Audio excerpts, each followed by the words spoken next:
The Tom Woods Show, episode 1737. Prepare to set fire to the index card of allowable opinion. Your daily dose of liberty education starts here. The Tom Woods Show. Hi, everybody. Tom Woods here, talking to Bob Murphy. So great to talk to Bob Murphy. Bob and I used to have our own podcast together. We did that for about 5 years, and then we thought, I'm sick and tired of talking to you. And that's not really the case. Bob had his own show all of a sudden, the Bob Murphy Show, and then he was doing 3 podcasts, and something had to give. So we're doing our own shows now, but we have each other on. Well, I think he's had me on once.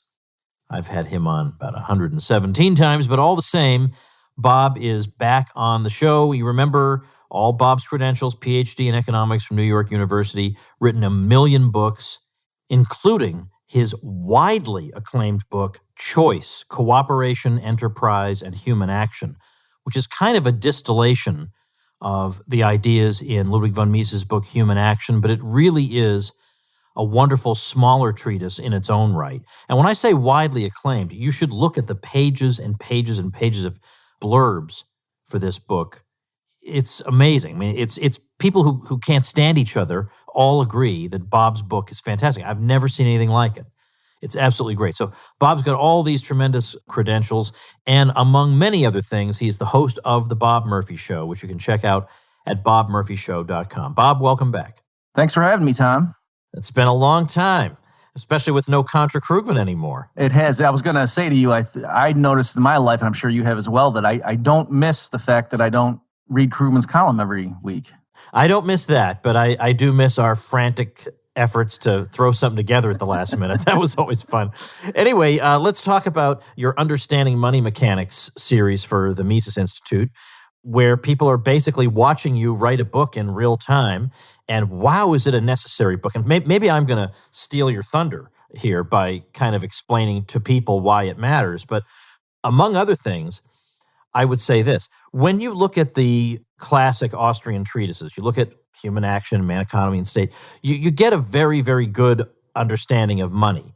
But then if you look at a modern economics textbook and you look at the technical details of how the Fed works and stuff like that, it's not stuff that's covered at all in those texts. There's really nothing, very, very little about that in those texts. And there's a lot of terminology that you do not encounter in our foundational texts. And you're filling in those gaps so that we have an Austrian treatment that does include all this material and that does give our perspective on all of it. Am I getting the idea? I think so. Thank you. And I think you're right that that's one idea. But and I should mention that this, Jeff Deist was the one who pitched this idea to me, and I said, "Oh yeah, this sounds like a great idea." So it was his idea that I should work on this. And I think, though, partly, Tom, where he was coming from is a lot of people are not going to read Man, Economy, and State, especially if they're another not, thing. If they're not already Rothbardians. And so if we want, if we need the Austrian perspective to go toe to toe with MMT or whatever, we have to have something that's easier for people to get the essentials down. And that's, but also something that expressly addresses MMT. Like, in other words, if you have a really good Misesian Rothbardian background, you can probably tease out what the argument against MMT has to be. Mm-hmm. But if I'm in a hurry, I'd rather just read what is the argument against MMT, and I'd rather have it less roundabout. Right. That as well. So yes, you're right that I guess what's different from this, like, oh, gee, I already read Man, Economy, and State. What's new in here?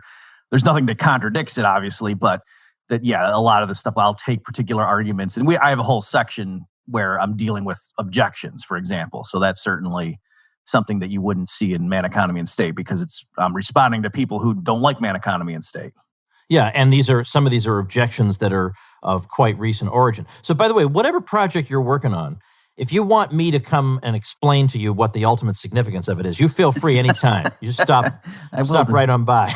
Right. Well, it's good because that way too, if you happen to like it, then I don't sound like a jerk. That you're the one who can say, yeah. Works out for everybody. All right, let's start with one thing that I actually saw you say somewhere online, that when you were working on stuff relating to the history of the gold standard in the U.S., you were actually learning stuff you didn't know before. And that intrigued me. What did Bob Murphy not know that's of value to us?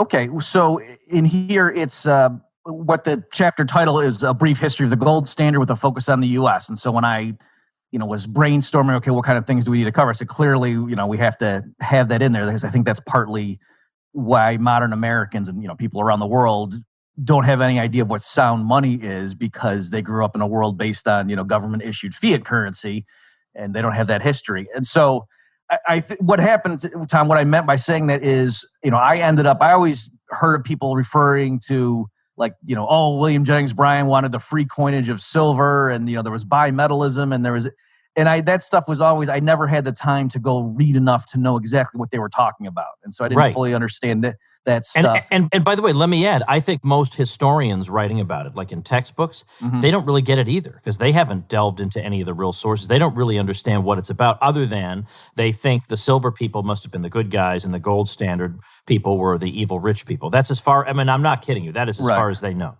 Well, and what's funny too, though, Tom, is because when you read Rothbard, in his history, there is a sense in which the people pushing for the gold standard were the sinister ones. Not that Rothbard was for, let's go ahead and just keep creating silver to ease the farmers' debts. But it's funny, when I went to read Rothbard's, his background and what was happening, I was assuming all the gold people were going to be the good guys, and it didn't line up that way either. It was, so anyway, it was very interesting. It wasn't what I expected.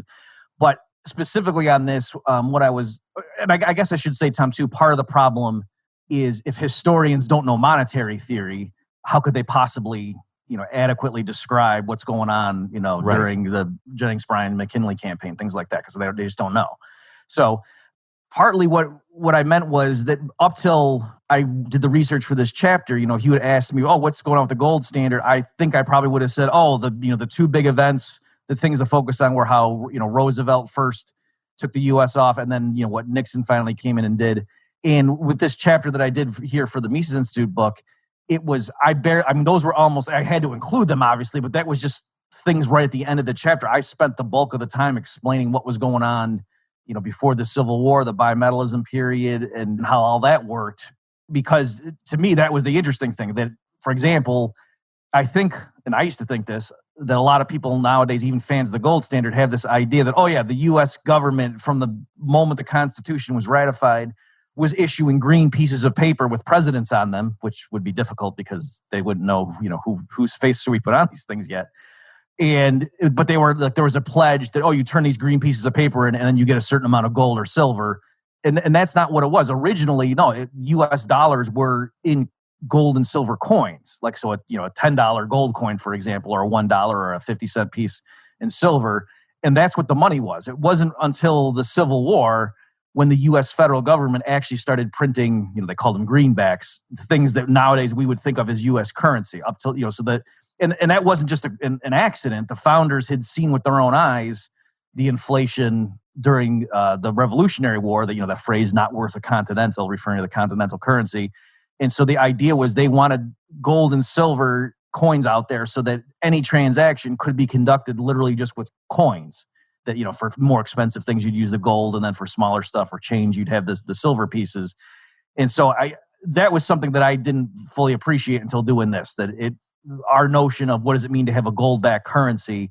Back then, like, people literally had gold and silver coins in their pockets walking around going to the store. It wasn't just that, the paper the government prints, they promise to back it up if you turn it in. That was something that came later in the process of weaning people off of hard money. Well, let me ask you the key thing about gold and silver. We have no particular opposition. If the issue simply is allow gold and silver to circulate as money, well, stated that way, we have no problem. But there's no way that could be the whole issue, because then why would it be portrayed as a way of easing the burden on the poor and downtrodden? Was it that they wanted to fix the two coins at an unreasonable ratio so that people could pay off debts in basically not enough money in effect? I mean, what was the real issue there? Okay, great question. And so, what happened was, originally the dollar was defined as a certain weight of gold or silver, right? In terms of grains of the pure quantity of each one. And it worked out that it was, depending on the time period, like 15 and a half or 16 or 15 to 1 in terms of, the weight of silver you would need to equal $1 versus the physical weight of gold. Okay. And so that was, like I said, it wasn't, what I'm trying to get people to realize too, is it wasn't like nowadays, if the Fed promises or pledges, I should say is a better term, that, oh, we're going to try to keep, price inflation between 1% and 2%. It wasn't that back then they were saying, you know what, we're going to try to issue US dollars such that the gold price falls in this range. No, the dollar was defined as that. So if you went in with a certain amount of raw gold or silver, like they would physically stamp them into coins for you. Okay. And so the quantity of dollars was not set by the authorities. Instead, the authorities were basically setting what the price of a dollar was in terms of gold or silver. And then people themselves determined the quantity. So they had at some point suspended what was called the free coinage of silver, meaning they announced, you know what, from now on, if you bring us raw silver, we're not going to turn it into US dollars, coins stamped with the appropriate denomination on them. We're going to discontinue doing that. And so what, as more and more countries did that, and this would be like in the late after 1870 and onward, the world price of silver fell, relative to gold and other commodities, because fewer and fewer governments were using silver as the money. And so if you just think about it, Tom, so what would happen then if all of a sudden, like William Jennings Bryan, his campaign to reintroduce the free coinage of silver, what that meant was they were going to resume the policy, if he got his way, where people would go to the U.S. authorities, give them, raw silver, and they would take it and stamp it into more U.S. dollars, for example, like, a coin, a $1 piece made out of silver. So that would be increasing the number of dollars. So that would cause price inflation measured in dollars. So if you were a farmer and you had a mortgage on your farm denominated in dollars, by reintroducing the free coinage of silver, that would effectively be allowing for the creation of a lot more dollars. Because what's going on is the price that they had on the books originally, silver was no longer worth that much in the world market. So in other words, the amount of silver you would need to be stamped into a US dollar was not worth $1 if you just sold it raw on the open commodity markets. So it would be a way of, there would be a lot of silver that would flow into that outlet if Bryan's policy had been reintroduced, until they had created enough new dollars consisting of silver coins that the purchasing power of the dollar had weakened enough so that now it fell to what the world price of silver was, if that makes sense. So it was just a way of allowing citizens to create more dollars. And so that's the sense. Okay, so is it obvious then that the average person benefited in some way? And if the average person benefited, was he benefiting at the expense of the rich or his employer or something? You're saying if they had allowed that policy to go through? Yeah, exactly. If William Jennings Bryan had gotten his way, let's say. Right. By the way, just I know you know this, Tom, but for the benefit of the listeners, don't be confused. So he lost, folks. This was, what was it, Tom? Was it the 1896? Election? There was never a President Bryan. and he tried several times, even from prison. Yes. And so it was that campaign, and he had his famous Cross of Gold speech at the Democratic convention when they nominated him. So that's the election. So that's the period that we're talking about. But by the way, I don't know why I was thinking of Eugene Debs. Obviously, Bryan was never in prison, so there was no part of American history that you missed. It's just I wake up at 6:30 now to take my kids to school, and it's pretty brutal. So I'm sorry I made that mistake. Well, I know. I was thinking, I know he resigned, but I don't remember. He resigned over the the SOB Wilson aggression in jail. Yeah, right. He thought Wilson was heading toward war, and so he resigned. But you don't actually get imprisoned for resigning. All right, let's go on. So if you're asking, Tom, what would have been the effects of he had gotten that through? So certainly there would have been an immediate redistribution that, from creditors to debtors, because anybody, with an unexpected price inflation, the people who owe debts denominated in the currency, they experience a relative easing and the creditors get hurt. But as with any kind of inflation, I think there's more sinister consequences. So it would set in motion, depending on the specifics, the Austrian boom bust cycle, for example. And so just in general, just to say, oh, what if we just allowed the debasement of the currency every 5 years? Would that help poor people?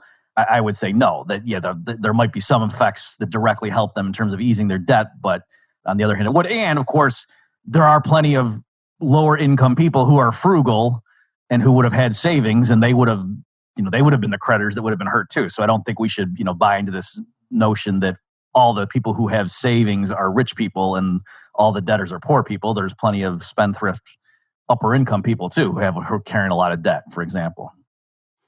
Let's go on. I got a couple more topics I want to hit that are covered in this extremely expansive would be and eventually will be book, because this is one that I've encountered myself. I get people saying, "Oh gosh, you Austrians are so living in the past with your analysis of how banking works. It doesn't work like that. If it ever did, it doesn't work like that anymore." So, for example, they'll say banks are not actually constrained by reserves. Like we've got this formula where, banks have to keep such and such reserve, and then they create credit on top of the reserves and all that. And I've gotten this on my blog and repeatedly, "Oh, you stupid fools. That's not how it works anymore."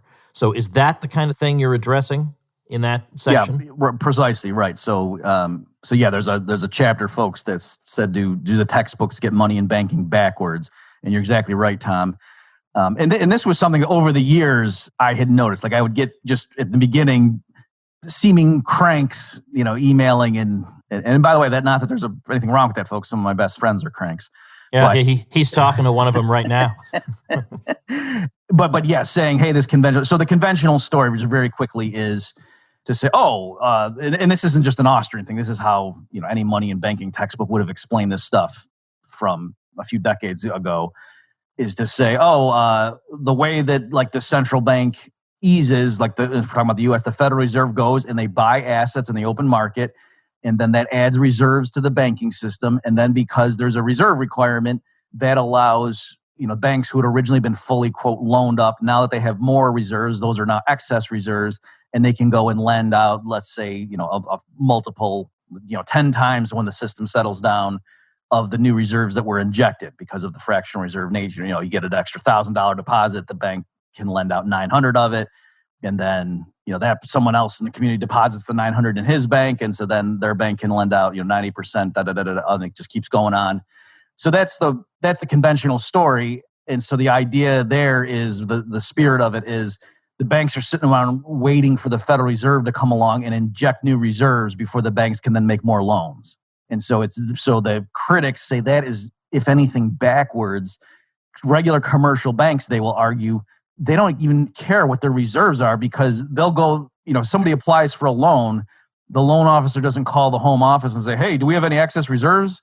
Or do we have to wait for the Fed to do an open? No, they'll just say, is this a good loan or not? And then they'll go ahead and make it. And if the bank then realizes, we don't have enough reserves to meet our reserve requirements, they'll go out into the federal funds market and borrow the reserves they need. And then you say, well, okay, but what if there's not enough for the system as a whole? And they'll say, then the Fed will provide more reserves. So the Fed sort of passively reacts. And so that's, the Fed it's like business decisions that push the Fed's hand or force the Fed's hand. It's not the Fed running the show. So that's the kind of thing they'll get. And so if that, you can see how, if anything, that seems like it's the exact opposite or backwards from what you would read in a standard money and banking textbook. So what I do in the chapter, Tom, is try to say they're actually both correct ways of describing what would happen based on your assumptions about what's fixed or not. So if what's fixed is the quantity of reserves in the system, like if the Fed's just going to stay still and they're not going to buy any more assets, then things proceed exactly the way the orthodox textbooks describe. The banks can only lend up to a certain amount. There's reserve requirements. Commercial banks don't have the legal ability to create reserves. Only the central bank can. And so if there's not enough reserves to go around, then they can't make more new loans. That you could say, they can go borrow it from somebody else, but then that means that bank that lent it doesn't have those reserves, right? So that's correct. However, if what instead you're going to say is suppose what the Fed is doing is just setting like a target for the federal funds rate. Like maybe the Fed's going to say, we want the federal funds rate to be like 3%. What that actually is, that interest rate is saying that's the interest rate that commercial banks pay on overnight loans of reserves. And so if you think that through, what would happen then is let's say all of a sudden the commercial banks see a bunch of good lending opportunities. And so they want to make more loans. And then they're scrambling now to get those scarce reserves to be able to satisfy their legal reserve requirements. That's going to push up the federal funds rate, right? As more of them are scrambling to borrow those limited quantity of reserves. So then the Fed saying, we had a target of whatever. I said 3%, and now the federal funds rate is 3.5%. We got to go in and push that back down to our target. And so how do they push it down? They buy more assets. They inject more reserves into the system. Okay, so what I'm saying, Tom, is it is true that you can imagine if the Fed's behaving in a way, if they're targeting this particular interest rate, which in practice, in normal times at least, before all this QE stuff, is how they operated, at least on a day-to-day basis in terms of how they couch their policy, then there is validity to the way that these critics explain the process. But on the other hand, there's nothing wrong with what the orthodox textbooks say. Again, it just matters as to what do you think drives the Fed's behavior, and that yes, if they don't want that federal funds rate to go above a certain level, then they are going to push it down. But the way they push it down is by doing exactly what the orthodox textbooks said they did. Hey folks, let's take a quick break to thank our sponsor, Hydrant. I told you a story in my episode on public speaking tips about something really, really awful that happened to me relating to dehydration.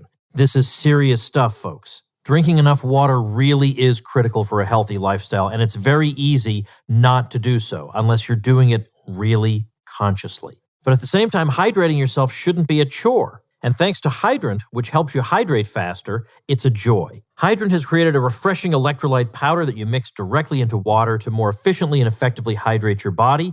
Each rapid hydration mix has the 4 essential electrolytes your body needs: sodium, potassium, magnesium, and zinc, and it packs a punch to help your body hydrate fast and stay hydrated. The formula was developed by an Oxford scientist. It's also loved by pro athletes, top performers, celebrities, and has thousands of 5-star reviews. It's made with real fruit juice powder. It's delicious and refreshing. Comes in a variety of flavors. I happen to like iced tea lemonade, but there's also fruit punch, blood orange, and a lot more. Delicious, refreshing, and I feel great. We got a special deal for our listeners to save 25% off your first order. Go to drinkhydrant.com/woods or enter our promo code WOODS at checkout. That's drinkhydrant.com/woods and enter promo code WOODS for 25% off your first order. Drinkhydrant.com/woods and enter promo code WOODS to save 25%. And we thank them for sponsoring the podcast. Okay. Now let's turn to the final thing. And I know you don't want to talk about this. I totally understand. You're sick and tired. Nobody at this point wants to talk about it anymore. But unfortunately, we are living at a time when not only is modern monetary theory gaining adherence and attention just for whatever reason of its own accord, but the particular circumstances in which we're living seem to be exactly ones in which they would be able to hawk their wares effectively, because they would say, well, obviously we're living through an emergency, and obviously, if we're going to sit around and pretend that the government is constrained in its spending, we're going to cause all kinds of major social problems. So it's a good thing we have modern monetary theory in order to undo some of the superstitions that partisans of, supporters of austerity have put in your heads, that namely that the government does operate under certain financial and resource constraints and blah, blah, blah. Well, we're here to tell you that that's not the case, and so on and on. Now, I know I'm not actually even trying to state what modern monetary theory is, but that's the popular level version that is without a doubt being communicated to people. That really, it's all that is holding us back from accomplishing what we need is just will, is political will. There are no other constraints other than political will. Now, that may be a controversial statement. Would you say that that's what an MMTer would say in this situation? I think so. Yes. So they certainly wouldn't be afraid to say any of the things you just said there. I think their distinctive trademark is certainly what Stephanie Kelton does is they want to say, oh, the modern political discourse is so sophomoric and just misguided. Everyone keeps talking about how are we going to afford, the Green New Deal or healthcare for everybody or whatever. And that's just totally the wrong way to look at it. The U.S. government has a printing press, and moreover, most of the debts that it owes are denominated in dollars. So there's no question that they can, quote, afford anything they want, in the sense of, are we going to be able to come up with enough dollar bills to satisfy our creditors?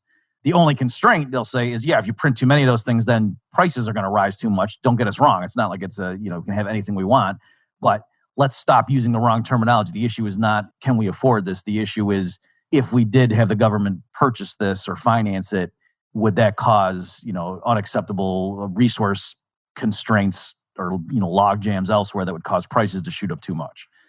So that's true insofar as it goes, but it's sort of like, normal orthodox economists, I think, our reaction to that is, well, right. We never denied that you had a printing press. In fact, we spend a lot of time denouncing that, and I'm sure you remember this too, Tom. I mean, growing up in the sort of free market tradition, it was standard where economists would say things like, hey, there's only three ways the government can pay for something. Don't think you get something for nothing. The government either taxes you, borrows, which is kind of like future taxation, or they print money, which is sort of like hidden taxation. Right? Those are the only three ways government can finance anything. So when you ask for the government to give you something, just keep in mind it's basically taking it from you in the first place. So, that was standard stuff. So this idea that the MMTers are going to come along and let us know, hey, instead of taxing and borrowing, don't you realize there's a printing press sitting over here? Why don't we use that? Like, yeah, we know that. And we know what the downfall is, that it causes prices to rise. So it's, and this is why MMT, like, I understand its fans they'll always say, oh, see, everybody agrees that what we're saying is correct. They just don't like it. And you know what I mean? Like, I get why they're saying that. It's very rhetorically effective. But what we're saying is, yes, what you're saying is something that we knew all along, and it's not a solution. Yeah. So now that's exactly what people need, by the way, what you just said, because you could argue all day long with an MMT person. You could be arguing technical details all day long. It's the bird's eye overview of what the problem with it is that people generally need. The average person who's not going to study economics in any detail just wants to know, what's the bird's eye view? What is it that they're missing? How are they looking at the world that's causing them not to see what I see? Right? So what's the pithiest answer to these people are claiming that my concerns are absolutely unfounded and amount to a complete misconception of the whole nature of the world? How could I be so wrong? I mean, It doesn't feel like I'm saying anything unreasonable. So, I mean, in fact, let's even nail it down even further. What's the pithiest kind of response that can buck up the courage of that guy and say, I was right the first time? Okay, so I think that besides just like, them sort of coming at it from a different angle and saying things that, yes, technically it's true from an accounting sense, and we just disagree about the implication. I think what's really driving the difference and why they think pointing out these truisms about, hey, don't you know the U.S. government never needs to default? They can always just print more $100 bills. Why they think that's such an important insight to the budget debates is they think there's a lot of slack capacity, especially in recent times where they're like, look at all the QE the Fed's done. And it's, gasoline's not $10 a gallon. So what are you guys talking about? Clearly, we have a lot of, a huge margin where the authorities could create trillions more dollars without causing any noticeable price inflation at the store. And then you could get trillions of dollars of more stuff. So that's what they think. Whereas, typical Austrians don't think anything like that. They think, you're printing that money no matter what CPI is doing, you're clearly redistributing away from the private sector to the people who are the recipients of that new money, number one. And so it's like ethically, that's, indefensible redistribution of wealth or property titles.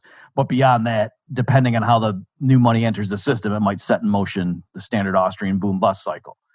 So they're not seeing that. And then if you might remember, Tom, I had Warren Mosler, who's like one of the modern founders of MMT, on my show.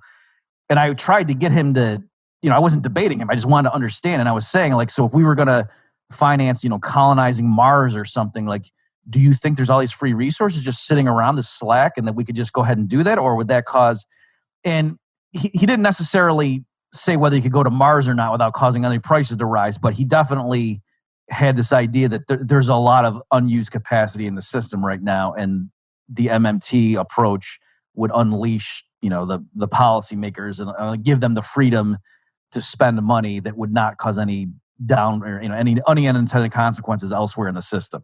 So I think that's part of it. So besides the thing we agree with them on, that yes, the government can just print money if it wants to finance things that way, and then you don't need to worry about, quote, paying for something. They think that there's this huge slack physically in the system where a lot of people could go back to work and a lot of resources could get deployed to create things that society wants without having to reduce other things that society is currently getting out of the economic system. And so to them, it's like a win-win or a free lunch. Does that mean that MMT applies only under particular conditions? Okay, so great question. So, formally, no. Like, in other words, just like a theorem is true whether or not the initial conditions are satisfied. So it's not that MMT would be wrong. They would say, if you didn't have those, but they would say, oh, if you're at a resource constraint, if price inflation starting to rise, like in Zimbabwe or something, it's not that MMT is wrong in Zimbabwe. They would just say, no, what MMT teaches is you got to ease up on the printing press once you see prices go through the roof. So they would still say MMT is correct. The Zimbabwean authorities can go ahead and pay defense contractors or whoever, people run soup kitchens with Zimbabwe notes because they can just print more. But once that hyperinflation gets underway, then clearly you guys now have a real resource problem, and you gotta ease up on that. So I think maybe if you're trying to relate it, Tom, that somebody like Krugman, the way he distinguishes himself from MMT is he'll say, "Oh, we Keynesians know that when you're in a liquidity trap, all the rules go out the window, and the budget deficits are expansionary, and there's no crowding out, and blah blah blah." But once we're out of the liquidity trap, then the Keynesians, Krugman says, sound more like orthodox, sound like Casey Mulligan or somebody, Newt Gingrich. Whereas the MMT people, Krugman thinks they think it's always like this. And so that's yes and no. And I asked Warren Mosler about that. I think Krugman's largely correct that the MMT people, even though they do acknowledge that, yes, formally there could be a scenario where we would say, let's stop printing money because now we've hit the resource constraint. In practice, they don't view it as something that just happens every once in a while during a bad business cycle, the way the Keynesians do. That it is this recurring feature that the system carries a lot of slack with it based on the silly institutions we have in place. Well, I'm going to stop there, even though obviously we could go on and on and on, but I don't want to do that to you. It's not fair. You've already written all this stuff out. So I'm going to direct people to the Understanding Money Mechanics series. It's so good, and the chapters yet to come look absolutely great. I don't really want to read any more books these days. I read enough books for the doggone podcast as it is, but I am definitely going to be reading this one very carefully. I'm very eagerly awaiting its release. So I'll link to the whole thing at tomwoods.com/1737. And I know you are you're a busier guy than I am, Bob. So thanks for being with me today. Thanks for having me, Tom. Okay, folks, as we wrap up for the weekend, boy, have I got something interesting for you. Now, this website by a Tom Woods Show listener was created by somebody who was dismissed as a classroom teacher. He taught at a Catholic school, and he said some things about the pontificate of Pope Francis that a lot of people have said, and he got in trouble for this because you could criticize the previous two popes, no problem. They're not going to raise any objection to that. But you can't criticize Pope Francis because that is not allowed. So he had his opposition to progressive Catholicism, such as it is, and they didn't much care for that. So he wound up being dismissed. And he tells a story, but his website goes way beyond that.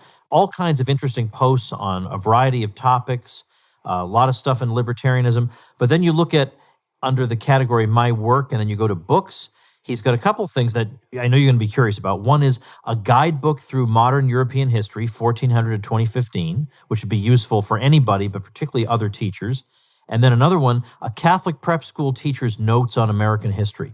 Great resources. And the website it's called Hot Water History, but the URL is hoth2ohistory.com. So hoth2ohistory.com is our listener website of the day. I'll link to it at tomwoods.com/1737. And of course, you get all this wonderful publicity for yourself if you go to tomwoods.com/publicity before you start your website, and you'll see how you can get publicity from me and other free bonuses, all by just getting your hosting through my link. You got to get hosting anyway. You're going to get a great price through me, and you're going to get all these great bonuses. So hello, go ahead and do that. tomwoods.com/publicity is where the details are to be found. Have a good weekend, everybody. Become a smarter libertarian in just 30 minutes a day. Visit tomwoods.com to subscribe to the show for free, and we'll see you next time. Like the sound of The Tom Woods Show? My audio production is provided by Podsworth Media. Check them out at podsworth.com.